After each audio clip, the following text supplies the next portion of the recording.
यदि आपने इस चैनल को सब्सक्राइब नहीं किया है तो सब्सक्राइब बटन दबाएं। नए वीडियो की सूचना पाने के लिए बेल बटन भी दबाएं। साथियों नमस्कार, DM India online YouTube channel में आपका हार्दिक स्वागत है। आज हम पर्सनैलिटी ऑफ द वीक की खास कड़ी में बातचीत करने जा रहे हैं डॉक्टर लक्ष्मण कुमार भारती जी से। डॉक्टर भारती जी, आपका स्वागत है इस कार्यक्रम में। बहुत बहुत धन्यवाद। सारे साथियों को नमस्कार करता हूं, प्रदेशवासियों को भी नमस्कार करता हूं और डीएम चैनल जो है उनका भी मैं हार्दिक अभिनंदन करता हूं कि आप पर्सनल ऑफ द वीक में मुझे बुलाया। इनके लिए मैं आप सभी को बहुत बहुत धन्यवाद देता हूं, अभिनंदन करता हूं।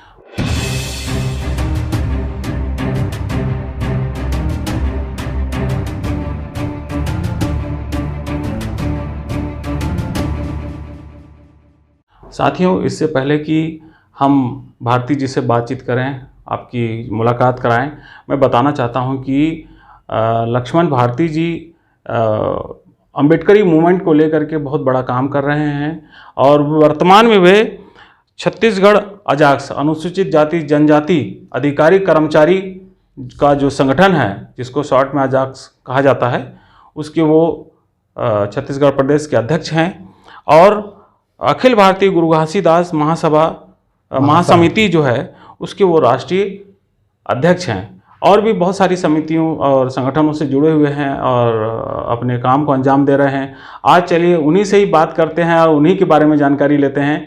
तो भारती जी, आप बताइए कि आप कहाँ के रहने वाले हैं और कहाँ पर आपकी शुरुआती जो पढ़ाई लिखाई हुई है? सर, मेरा तो जन्म धमतरी ज़िले में हुआ। खासकर एक वार्ड है धमतरी जोधापुर जो है, जिसको डाक बंगला वार्ड के नाम से जाना जाता है। वहाँ पर मेरा जन्म जो 5 जुलाई 1969 में एक बहुत ही साधारण अनुसूचित जाति परिवार, जिसको सतनामी कहते हैं, वहाँ पर मेरा जन्म हुआ। और चूँकि परिवार में कोई बहुत ज़्यादा एजुकेशन की स्थिति नहीं थी, माँ बाप बहुत ज़्यादा कोई पढ़े लिखे नहीं थे जी। फिर भी उनका एक अनुभव था, शिक्षा के प्रति उनका झुकाव था और उसी झुकाव के बदौलत और उनके संघर्ष के बदौलत खासकर मैं नाम लेना चाहता हूँ मेरे नानी, जिनके कोई भी पुत्र नहीं थे। हमारी माँ लोग 3 बहनें थी जी। तो मेरी माँ मंझली थी, बीच वाली थी। तो एक प्रकार से मेरी नानी ने मेरा लालन पालन किया और उनको लगता था कि मेरा पुत्र है करके। और हम लोगों में कभी भी ऐसा मेरे नानी के साथ संबंध नहीं रहा कि वो मेरी नानी है। मैंने सदा उनको माँ के रूप में देखा जी। और ख़ासकर अगर मेरी नानी नहीं होती तो शायद मैं आज इस लायक एक डॉक्टर नहीं बन पाता। वो बहुत ही शिक्षा के प्रति सचेत थी और ख़ुद संघर्ष करके मुझे आज इस लायक बनाया। तो मैं धन्यवाद देता हूँ मेरे माता पिता, मेरे नानी, मेरे समाज को। और सबसे बड़ी धन्यवाद तो उस महामानव को जिन्होंने हमें पढ़ने का अधिकार दिया। मैं बाबा साहब डॉक्टर भीमराव जी को सशक्त नमन करता हूँ। उनके कृतित्व ने आज हमें इस लायक बना दिया। संघर्ष तो उसने किया लेकिन फल हमें मिला जी। तो ये मेरी एक छोटी सी परिचय है। बहुत ही साधारण परिवार से उत्पन्न हुआ एक व्यक्ति हूँ और चूँकि बचपने से ही संघर्ष को मैं झेला था और संघर्ष से ही जिया था, तो मैं जानता हूँ कि संघर्ष की मतलब क्या होता है। और निश्चित तौर से जिस समाज में हम जन्म लिए हैं वो समाज शुरू से ही, बचपने से ही संघर्ष हमें देता है और वो संघर्ष को हम आगे बढ़ा रहे हैं और उसी संघर्ष का परिणाम है कि आज इस लायक हम बन पाए हैं जी। तो जैसा कि आपने बताया कि शुरुआती जो पढ़ाई लिखाई आपकी धमतरी से हुई और उसके बाद आप सेवा में आए, तो ये जो संगठन है अनुसूचित जाति जनजाति अधिकारी कर्मचारियों का संगठन है, जिसको शॉर्ट में अजाक्स के नाम से जाना जाता है, और मध्य प्रदेश के टाइम पे भी ये संगठन था। बाद में इसका राज्य गठन होने के बाद यहाँ पर गठन हुआ। और तो ये संगठन से आप कैसे जुड़े और कैसे लगा कि इससे जुड़ना चाहिए और काम करना चाहिए? सबसे पहली बात आपने जो कहा कुशा जी की, सबसे पहले मेरी प्राथमिक जो शिक्षा तो मेरी धमतरी से हुई। फिर मिडिल की भी शिक्षा, प्राथमिक शिक्षा मिडिल की शिक्षा धमतरी से हुई। उसके बाद हाई स्कूल मैंने मल्टीपर्पज़ गवर्नमेंट हाई स्कूल से पास किया। उस समय 11वीं बोर्ड हुआ करता था, मैट्रिक बोर्ड हुआ करता था। वहाँ से फर्स्ट ईयर करने के बाद मैं BMS करने के लिए रायपुर में मेरा चयन हुआ आयुर्वेदिक कॉलेज में। और वहाँ से मैं एक BMS डॉक्टर के रूप में उत्तीर्ण हुआ। अजाक्स में आने का मेरा वर्ष 2003 है, जब मैं सेवा में पहली बार गया एज आयुर्वेद चिकित्सा अधिकारी के रूप में। और मेरी प्रथम पोस्टिंग जयपुर के कचंदा केंद्र में हुआ, डिस्पेंसरी में हुआ।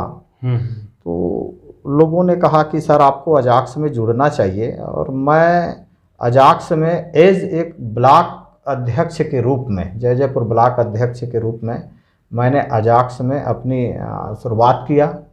फिर मैं पदोन्नति करते हुए संगठन ने मेरे कार्यों को देखते हुए ज़िले में सचिव बनाया।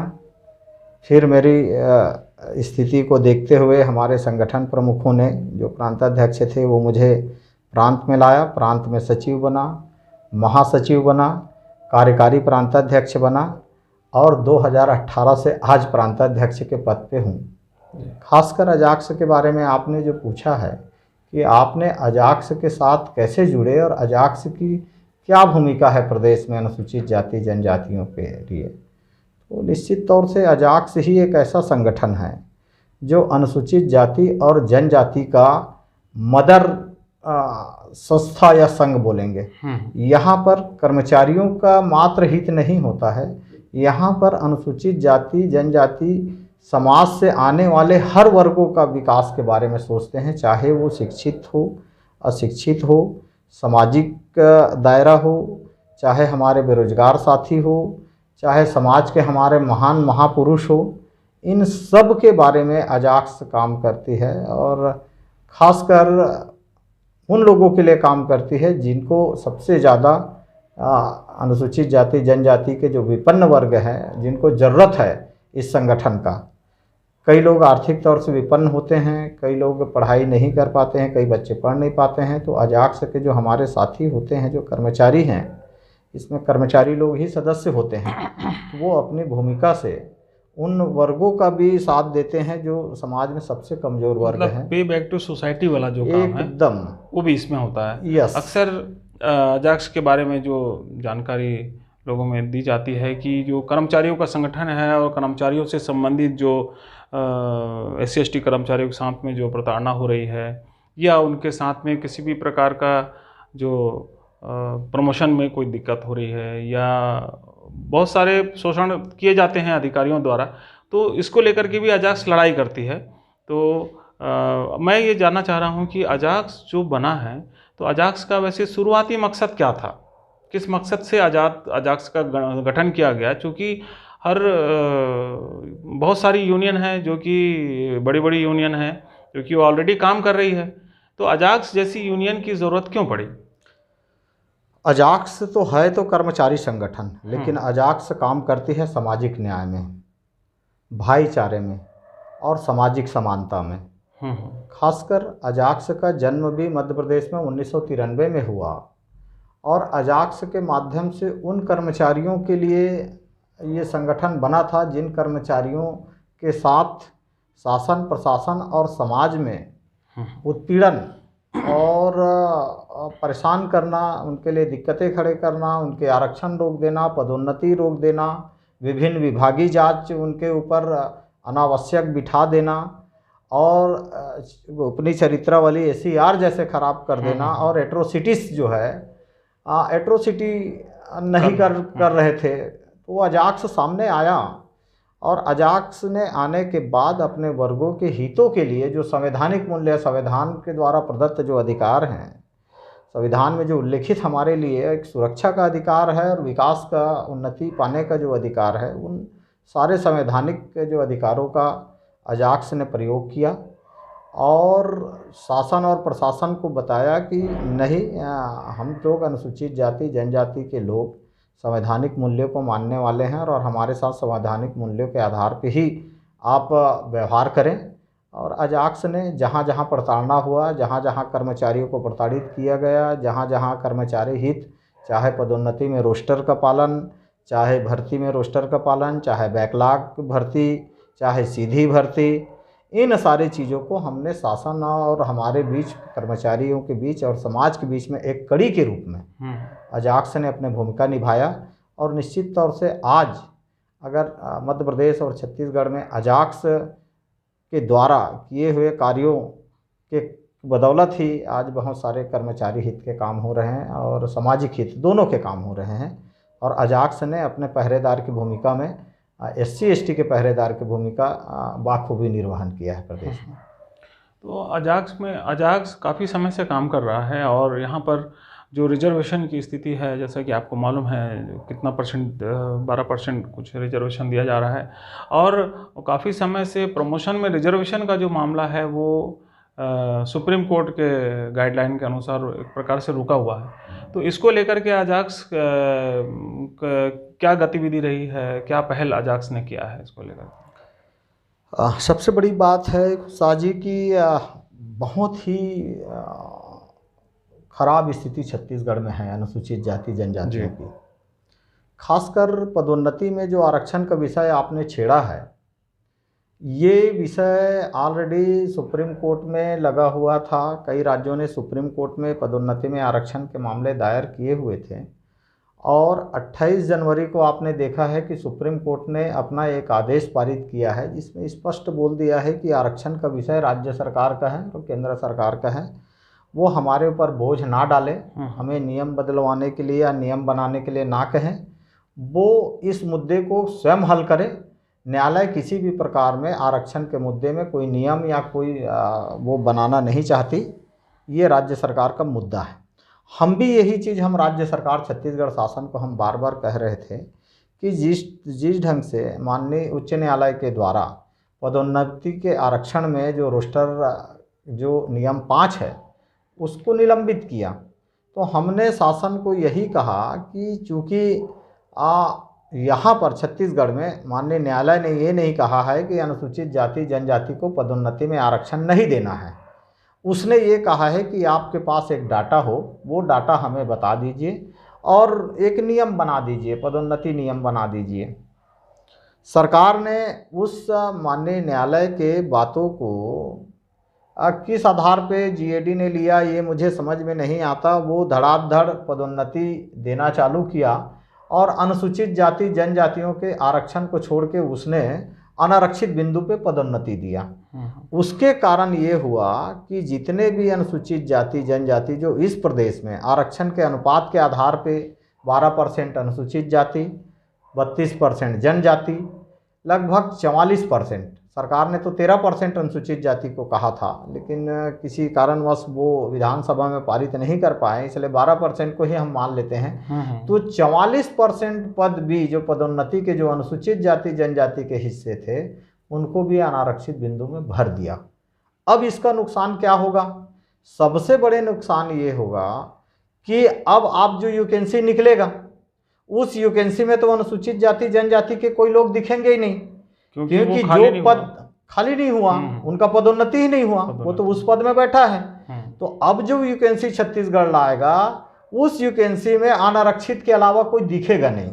बिल्कुल सही। तो हमारे साथ तो दो तरफा हमला हुआ।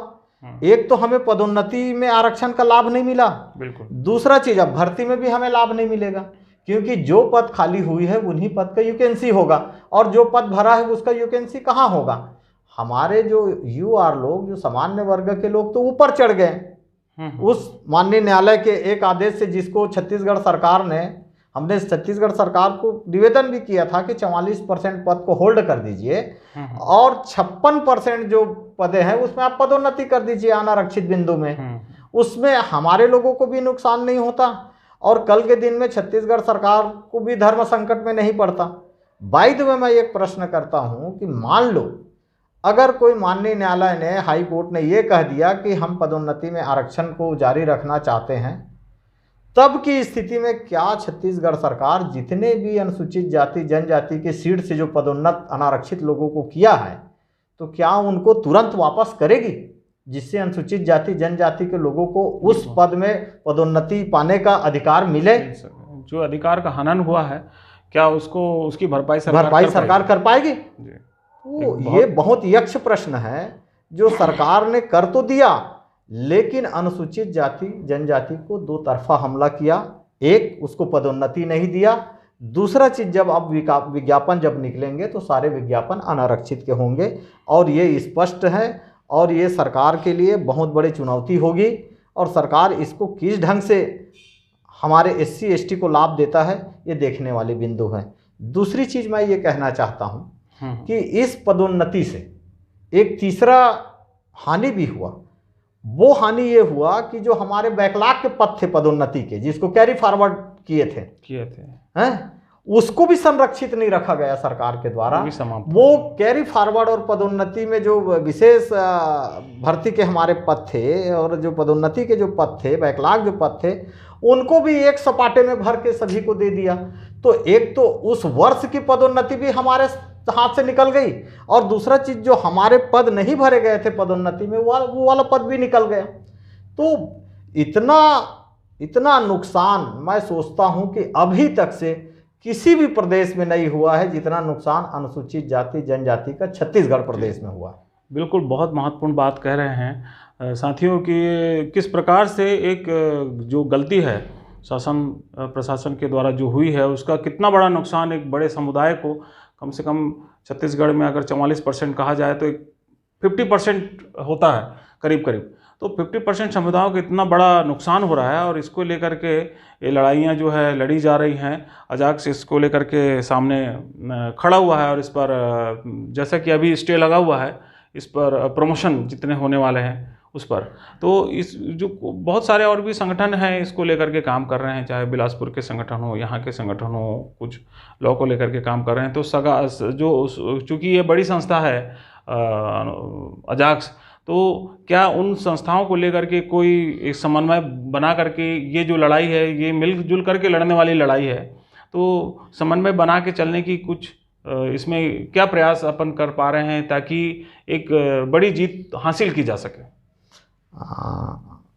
माननीय खुद शाह जी, सबसे बड़ी बात जो बिलासपुर का संगठन अभी आरक्षण बचाओ संगठन जो हमने बनाया, उसमें सारे लोगों ने अजाक्स से ही सहमति लिया कि सर हम ये चीज़ करना चाहते हैं, और समाज और कर्मचारी यूनियन को मिलके, चूँकि नुकसान समाज को भी हो रहा है, सबसे बड़े नुकसान कर्मचारियों को नहीं समाज को हो रहा है। वो कैसे कि अगर कोई हमारी पदे जो हैं, पदोन्नति के पद जब हम ऊपर नहीं जाएंगे, SC ST के लोग ऊपर नहीं जाएंगे, तो उन पदों को भरने के लिए विज्ञापन कहाँ से आएगा? भर्ती के लिए वो जो शिक्षित बेरोजगार हैं, वो जो आज हमारे शासकीय सेवा में आने के लिए जो आज पढ़ाई किए हैं, और महत्वपूर्ण माँ बापों ने जो सपना देखा है कि मेरा बेटा भी शासकीय सेवा में जाए, जब हमारा पद खाली ही नहीं होगा, हम आगे जाएंगे नहीं, पदोन्नत नहीं होंगे, तो हमारे वर्गों के लिए रास्ता तो बंद हो गया, खत्म हो गया, ब्लॉक हो गया।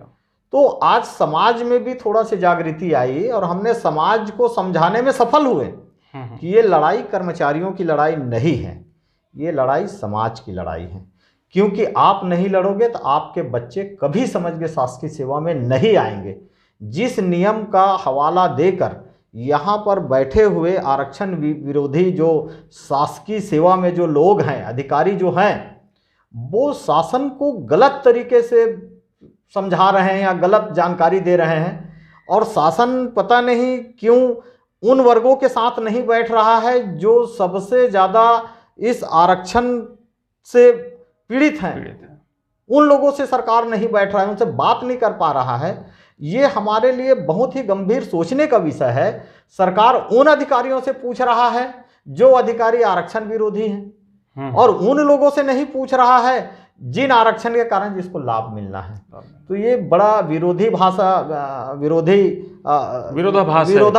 जो आज उत्पन्न हो गई है। इसीलिए आज समाज बहुत उग्र है, और निश्चित तौर से आज अगर 4 तारीख का कोई आंदोलन जो सफल हुआ, उस आंदोलन के पीछे ये पीड़ित समाज है, और वो शिक्षित बेरोजगार लोग हैं जो सपना देख रहे थे कि हम भी शासकीय सेवा में आके शासन की सेवा करेंगे, प्रदेश का सेवा करेंगे, देश का सेवा करेंगे। वो सारे बेरोजगार साथी जो है उठ खड़े हुए।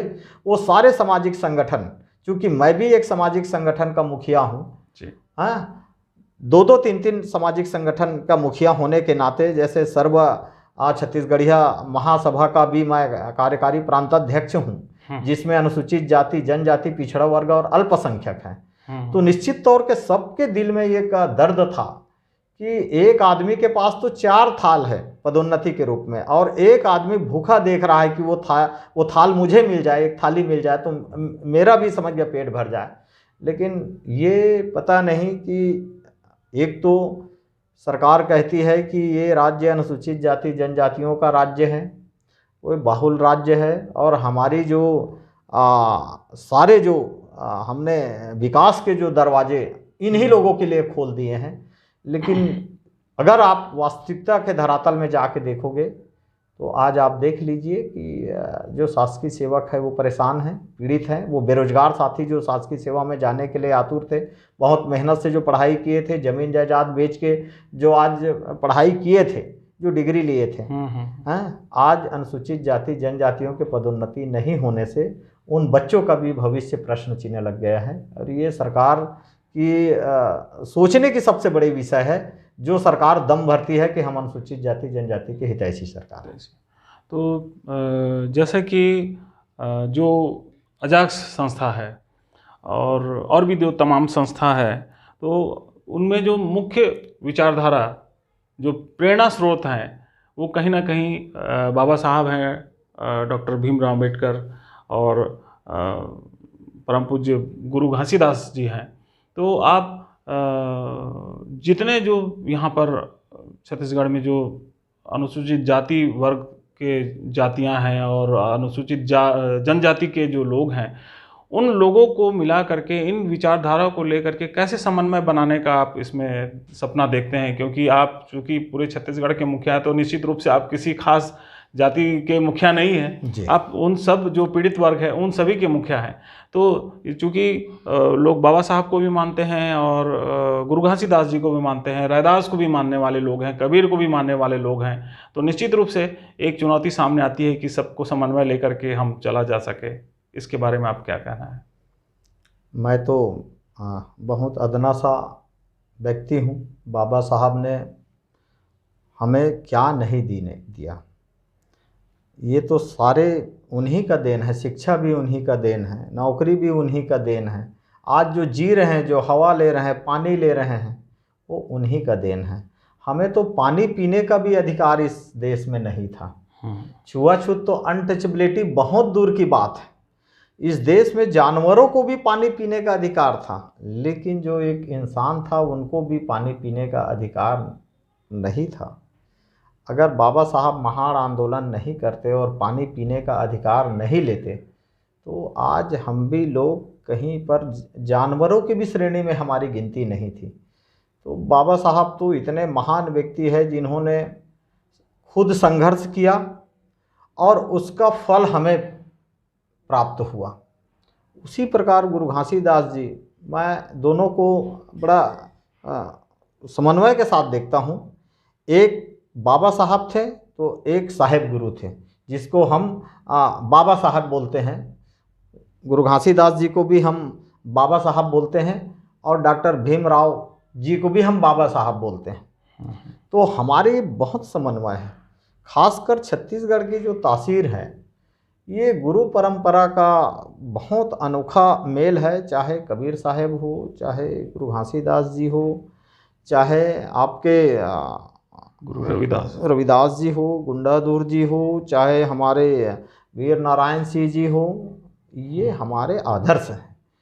और इन्हीं आदर्शों के बदौलत, इन्हीं के बदौलत आज हमारे प्रदेश में आज एक सुख समृद्धि अगर कोई दिखता है, और समन्वय और शांत प्रदेश, जहाँ कोई दंगा नहीं, जाति के नाम में किसी प्रकार की कोई लड़ाई नहीं, तो ये सारा श्रेय उन महापुरुषों को जाता है जिन्होंने हमें सिखाया है।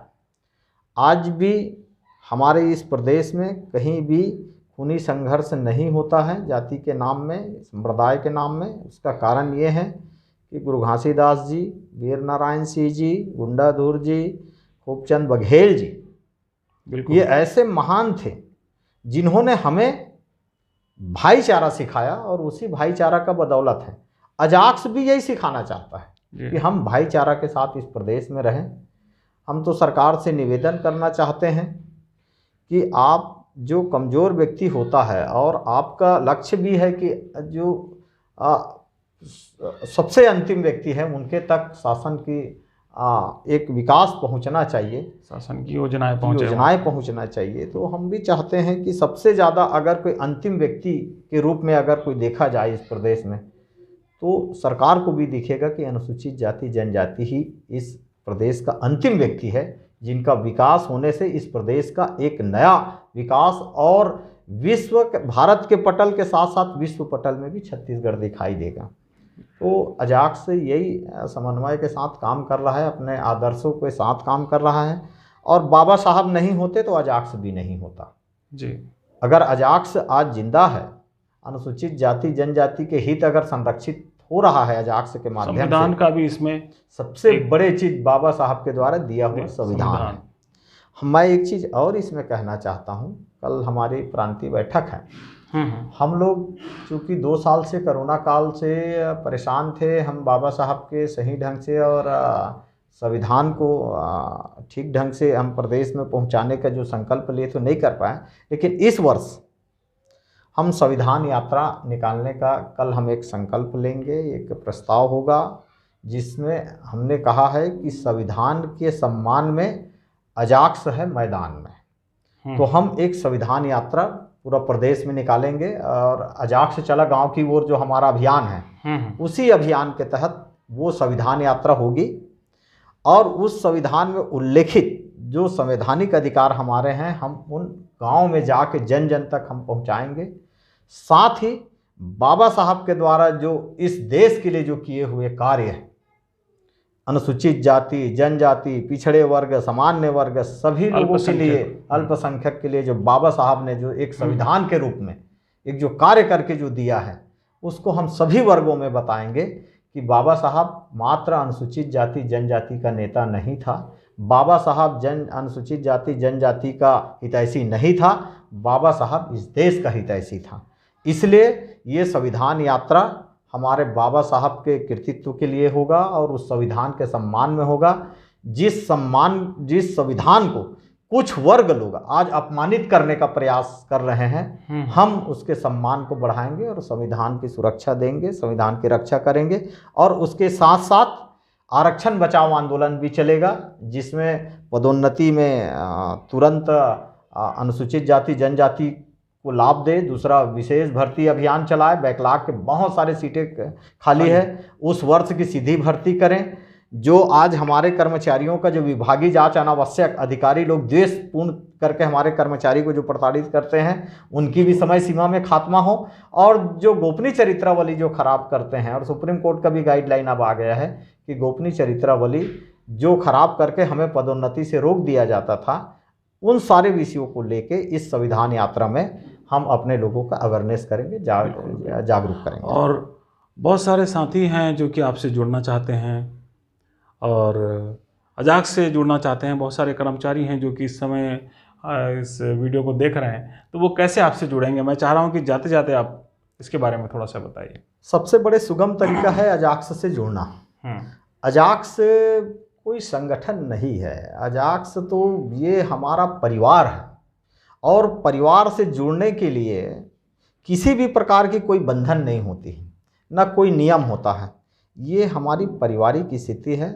मैं स्वागत करूंगा अनुसूचित जाति जनजाति के जितने भी कर्मचारी हैं, चाहे अनियमित कर्मचारी हो, चाहे रेगुलर कर्मचारी हो, चाहे दैनिक वेतनभोगी हो, चाहे सफाई कर्मचारी हो, आप सभी, चाहे अधिकारी हो, चाहे IAS अधिकारी हो, चाहे आपके उच्च अधिकारी हो, अजाक्स किसी के लिए बंधन नहीं रखा है।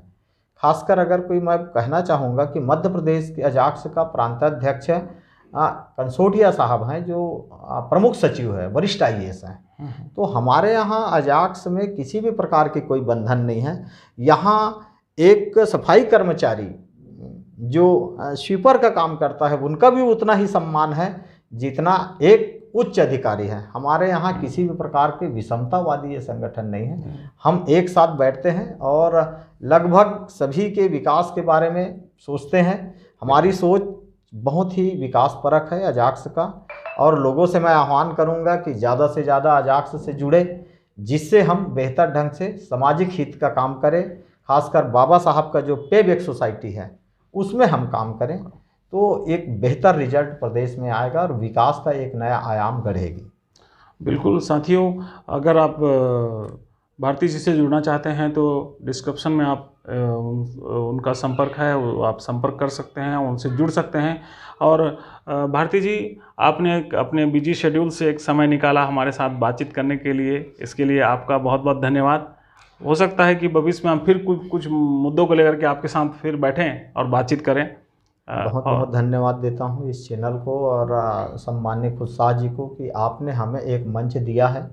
उस मंच के माध्यम से आज जो हमारे छुपे हुए जो रत्न थे, जो छुपे हुए हमारे समाज सेवक थे, जो छुपे हुए हमारे महापुरुष थे, जो अभी तक अपने कृतित्व को नहीं बता पाए और बताना भी नहीं चाहते, उनको जो आप खोद खोद कर निकाल के उनके कृतित्व को आप समाज में ला रहे हैं, ये तो मैं आपको बहुत बहुत बधाई देता हूं और आपके चैनल को बहुत शुभकामनाएं देता हूं कि ये चैनल सही रूप से हमारे अनुसूचित जाति जनजातियों के हित के संरक्षण पिछड़ा के लिए वर्ग वर्ग का बनाया, अल्पसंख्यक का बनाया हुए वंचित वर्ग का बनाया हुआ चैनल है। और निश्चित तौर से ये मेरे लिए कीमती समय नहीं था जिसको आपने कहा है, मेरे लिए तो ये मेरे समाज के लिए समय था जिसको आपने लिया। इसलिए मैं चाहूँगा कि निश्चित तौर से इस चैनल में जब भी हमारी ज़रूरत होगी, जब भी बुलावा आपकी आएगी, हम ज़रूर आपके चैनल में उपस्थित होंगे। और एक महत्वपूर्ण चैनल है साथियों, ज़्यादा से ज़्यादा इस चैनल को देखें, ज़्यादा से ज़्यादा लाइक करें। हो सकता है कि इस चैनल आपके छुपे हुए समस्याओं को, जिसको आप नहीं बताना चाहते हो, किसी न किसी माध्यम से आपके सारे समस्याओं को, जिसको आप उजागर नहीं करना चाहते, वो समस्याएं हमारे इस चैनल के माध्यम से होगा। तो मैं बहुत बहुत धन्यवाद देता हूँ, बधाई देता हूँ खुदा जी। आखिरी में धन्यवाद मैं उन सारे दर्शकों को भी देता हूँ जिन्होंने इस वीडियो को ध्यान से देखा। मैं चाहता हूँ कि आप इस वीडियो को ज़्यादा से ज़्यादा शेयर कीजिए, लाइक कीजिए और अपने दोस्तों रिश्तेदारों तक पहुँचाइए। अगली बार अगले हफ्ते रविवार को हम फिर एक नई पर्सनैलिटी को लेकर, पर्सनैलिटी ऑफ द वीक, इस खास कड़ी में आपके सामने फिर से रूबरू होंगे। तब तक के लिए बहुत बहुत धन्यवाद। नमस्कार। बहुत बहुत धन्यवाद खुशा जी, आपके कीमती समय जो हमारे लिए आपने सुरक्षित रखा और इस सप्ताह का व्यक्तित्व के रूप में आपने जो चुना, उसके लिए मैं आपको हार्दिक धन्यवाद देता हूँ, बधाई देता हूँ। धन्यवाद।